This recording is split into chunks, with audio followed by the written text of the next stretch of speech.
Watch this.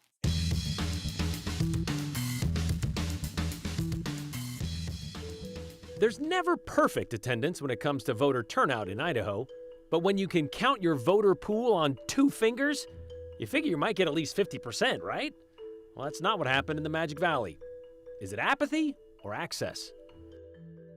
Meanwhile, there was another election up north, which garnered a lot of interest from voters. And now the West Bonner County School District is looking to replace 2 trustees. Hey Bronco fans, yeah, the season opener just days away in Seattle. But what about that lifetime sports experience known as a game on the blue? Well, apparently it's not as exciting as you might think, but also a lot better than you might think. August elections have always been about school bonds or levies, maybe a recall or two, but they've never really been about voter turnout. Yesterday, a handful of school districts, well, nearly 2 handfuls across the state, held an election. Unofficial results so far show the Valley View levy passed with nearly 56% of the vote yesterday. The Valley School District levy also passed with more than 60% of the vote. Meanwhile, the Castleford School District also got the green light, more than 3/4 of the voters supporting that levy. But what about what didn't pass? Well, let's move a little bit further north. That'd be the Shoshone School District bond, which is different than a levy. Simple way to remember: bonds are for buildings, levies are for learning, to pay for things the state doesn't pay for, like additional staffing, transportation, all paid through property taxes. A bond pays for major capital improvements, and it requires the district to take out debt. And by state law, it needs a supermajority, or 2/3, 66.6%, to pass. And you can see they were 10% shy of that mark. This was a joint election, meaning the district crosses county lines. This one in Lincoln, and then, of course, in Jerome. But take a look at the turnout. 254 Lincoln County voters made the decision themselves. Not a single Jerome County voter had any say on the bond whatsoever. Why? Well, Jerome County mailed ballots to all registered voters in that district, but it's such a small pool, none of those ballots were returned. Andrew Bartline explains why. The Jerome County Courthouse houses important systems. A small portion of that information got lost in translation. Last November, then election supervisor Cy Lutens noticed Jerome's early voting count was short by more than 700 ballots. It took us a while to figure out exactly what happened. They fixed the election results, but blamed a computer system glitch. Can you hear me now? I think the connection is just really bad. It's a new glitch they're working through today. You think it's ours or yours? Controlling one variable, uncovering Okay, I think I got it. a new glitch. All right. Well, no wonder you guys vote through mail. It seems like none of the technology works. State law allows us to send those ballots out. I think if it's 175 voters or less in a precinct. To be exact, Idaho code says it's 140 voters or less. At that point, the county can ask the Secretary of State to make mail-in ballots the default voting method. We're able to make that determination to send those out in the mail, just because that saves the county a lot of money. And resources, because the polling location would have more workers than voters. So we sent 2 ballots, but I think there are a couple other houses. So those people just aren't registered. Meaning this is no glitch. Or nobody turned their ballots in? It's up to the Lincoln County voters. 254 votes counted, 254 voices heard. I don't know how. Ironically, The mic's not picking you up at all. through the woman we can't hear. What's the laptop? Let me. Lincoln County Clerk Cindy Sievers. Oh, I had work on top of my laptop. Work that says the Shoshone School District bond election is hers to manage, So the home county is always responsible for all the results. where normally the system calls on Cindy to gather the Jerome numbers, if there were any. Odd years, there's always a smaller turnout, anywhere between 20-25%. In Lincoln County, that's on par with this year's turnout, even when jointed with Jerome in a sample size comparatively small. Everything went pretty smoothly. So the only issue, I guess, seems to be your webcam, huh? Yeah.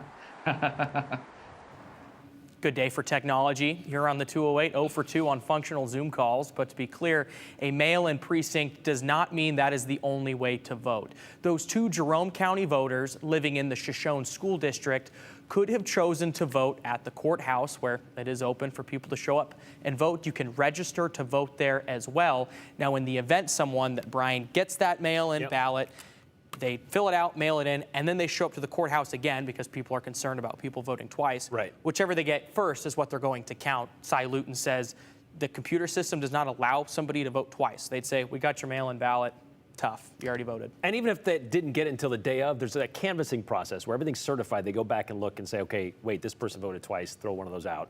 Whichever came in first, that kind of thing. Yeah, and in this event, didn't vote at all. Yeah, So. easy to do, easy to count. Jerome had two. no say in the Shoshone School District, and of course it didn't pass, failed by 10%. It is interesting with this talk of, voter, I should say, election fraud and that kind of stuff, about the worry of mailing ballots out.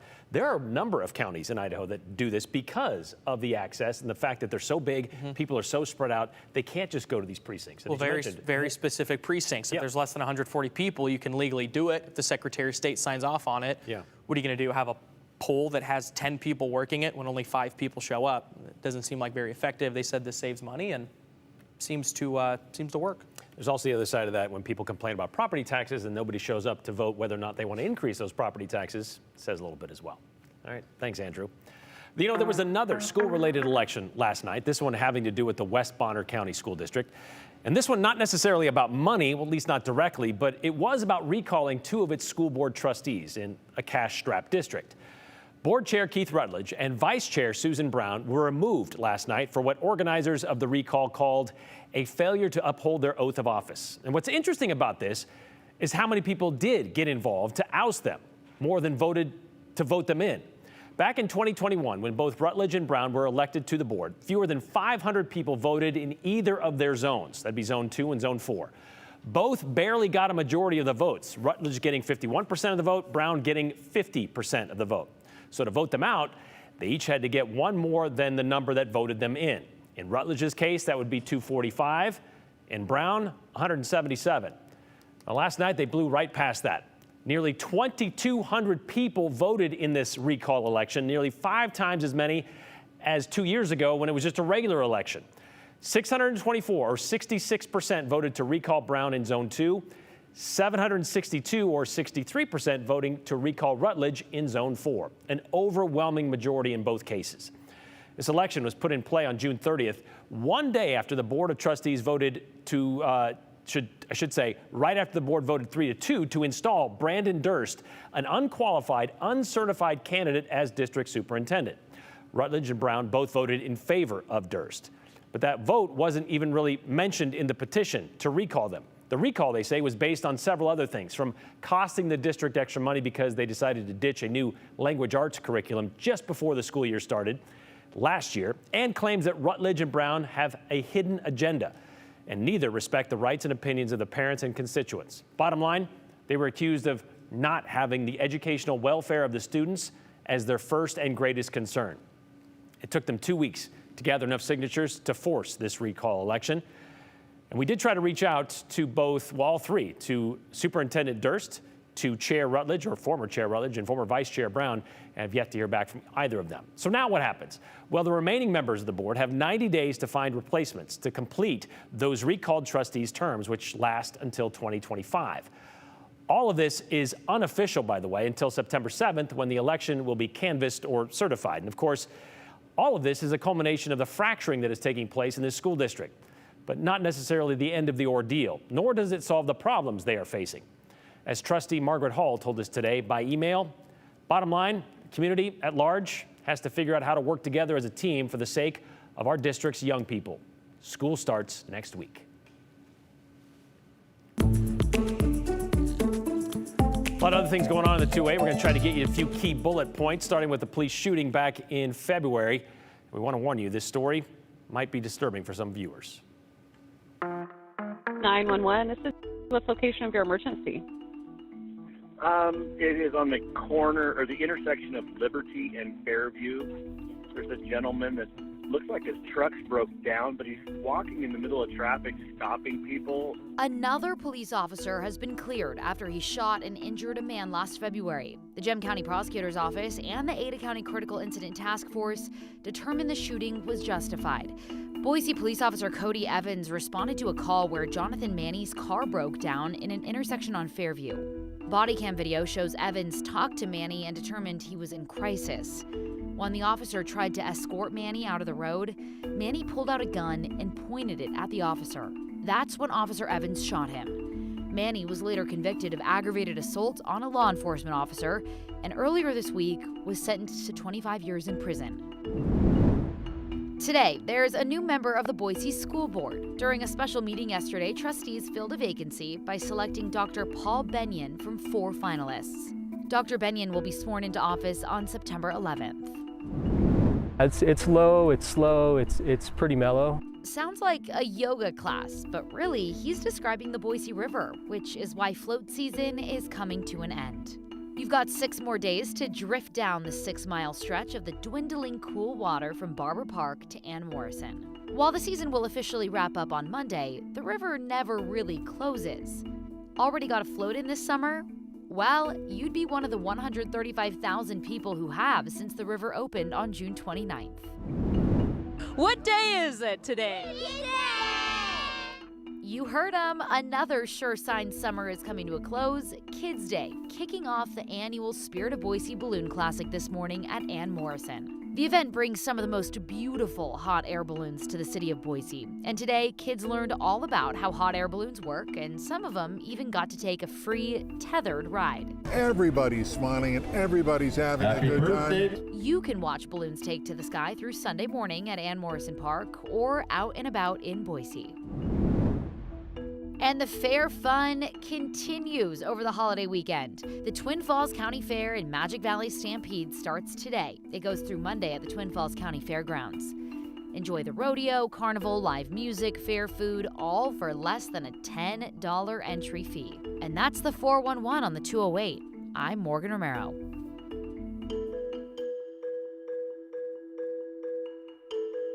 If you're not first, you're last, they say. But you can be middle of the pack. A preseason survey puts the Boise State Broncos about where you might think. Maybe. When you consider what's a once-in-a-lifetime experience for sports fans. Oh, we're considering it. Why don't you consider telling us what you think about the show? All you got to do is text the number on your screen, 208-321-5614. Also include your name and the hashtag the 208. And if it's clever enough and clean enough, well, we might share it at the end of the show.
Well, like us, you probably get lots of spam emails. Hundreds of billions of them clog our inboxes every month. No offense to the fans of the canned pork product, but they're annoying and unavoidable, unfortunately.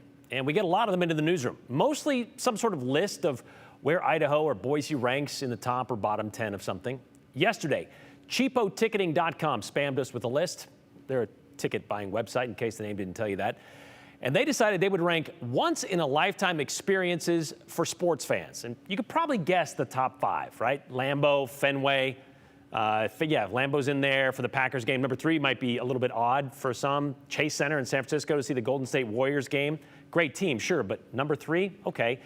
New York Rangers and Knicks, they round out the top 5. But of course, Madison Square Garden, that's the epicenter of sports in the Big Apple. Cheapo Ticketing says they came up with this list based on a survey of 3,000 diehard sports fans, asking them which U.S. sports team they would most like to watch live at least once in their lifetime. A bucket list of sports balls, if you will. I don't know what you're thinking. It's why we got sent this list, of course. Where does Boise State, where does a game at Boise State rank in this list? A game on the famous blue turf with the snow-capped mountains as a backdrop? A team with an unbelievable home record?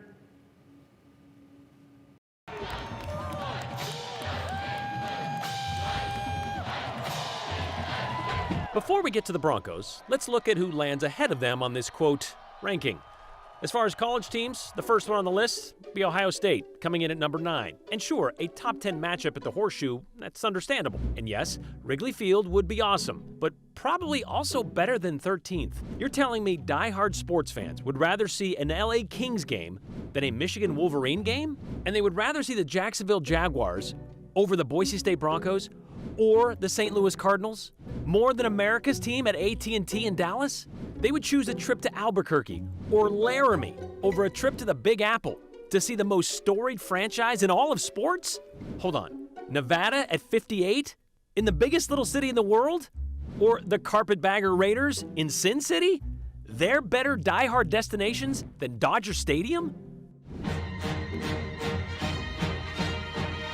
And there's the Boise State Broncos, number 82, one place ahead of the Kansas City Chiefs, the reigning NFL champions, led by the current NFL MVP.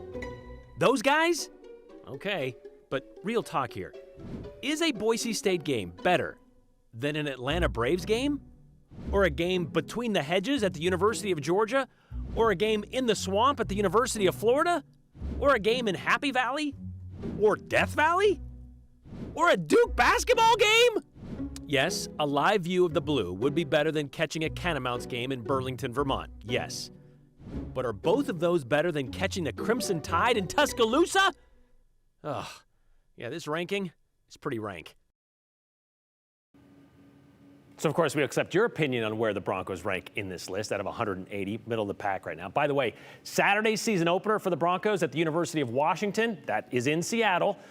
That game will be played in the 156th diehard lifetime sports experience bucket list.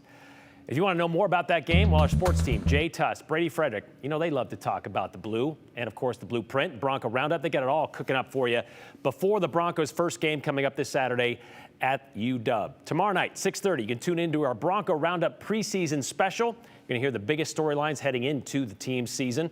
Then you can catch our sports special, The Blueprint. That is going to be aired 4:30 on Friday. And it's going to overlap into the 208, by the way. And if you miss it or just love it so much, you can watch it all again Saturday, 9 a.m., right before the Bronco Roundup Game Day special coming up at 11:30.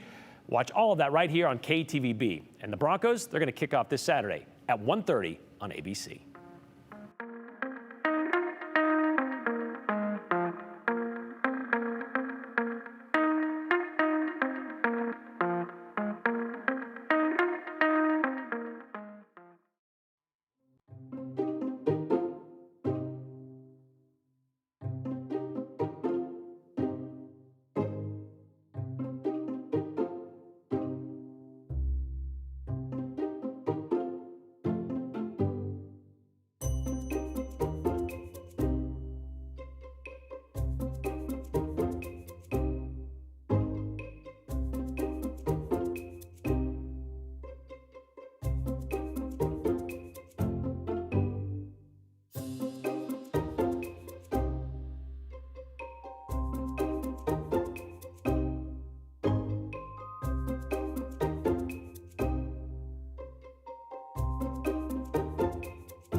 Well,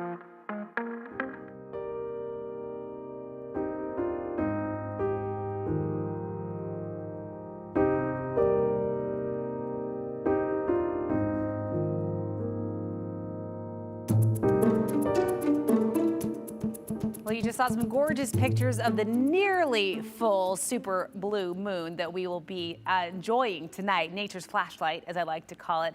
Bright, beautiful, and looking extra big and bright because it is a super moon tonight. It's a blue moon because it is the second full moon within the same month. So it's our second full moon of August. It peaks tonight at 8:42. That should say 8:42.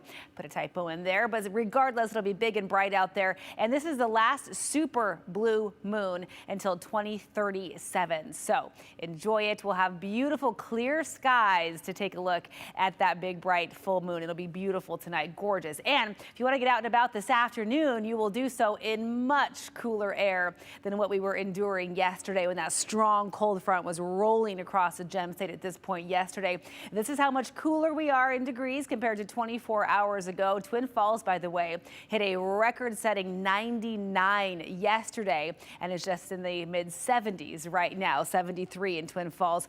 Look at the sky over Boise. Hashtag no filter. Absolutely gorgeous right now. 76 in Boise. If this is as warm as we get today, this will be the coolest day we've seen since the first day of summer back on June 21st. So a very refreshing day up there, 70 for Sun Valley. Tomorrow we will warm up back near 90 in the Boise area. So if this little early taste of autumn is enjoyable, get out, take it all in this afternoon because tomorrow it'll be a little bit hotter, up near 90 in the Magic Valley tomorrow as well. Now we'll see mid-70s with nice clear skies tomorrow in the mountains. So the core of the system from yesterday, well off to the north right now, still triggering some rain across the Idaho Panhandle and into Montana. The next system we're watching is this one. It's going to take a nosedive down to the south, and then once it hits Northern California on Saturday, it'll start a trek to the east. And as it does that, it will likely send some moisture our direction and some instability. So we do have another round of active weather, unfortunately, coming in right over the Labor Day weekend. So here's the outlook for the mountains. Temperatures hovering in the upper 70s the next couple of days. We'll drop into the low 70s for places like McCall by Saturday and Sunday. Best chance for rain looks to be Sunday, but still sandwiched by between Saturday and Monday, Labor Day. Could see a couple more stray storms and showers those days as well. In the Treasure Valley, our storm and rain chances are very slim. I wouldn't cancel any outdoor plans, but still, if you plan to barbecue maybe on Labor Day or have outdoor plans, just keep an eye on the sky. Temperatures do cool after tomorrow. We'll hit the upper 70s again by Sunday. You know, for some of these kids, they've never bought new clothes before. Well, the Assistance League of Boise is trying to change that and help these kids out. Today marks the first day of Operation School Bell, which is a program that helps give kids into kindergarten through 6th grade, helps give them clothes. And about 3,400 kids this year are going to get to shop for new clothes for school and take about $300 worth of clothes home with them. From now until November, an average of 66 students are going to visit the Assistance League each day and help pick out their wardrobe.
All right, several comments today about the elections, bond elections, levy elections for school districts across the state. Not well attended when it comes to voter turnout, but Jack in Boise says, wouldn't it be nice if the state would fully fund public education as mandated in our state constitution?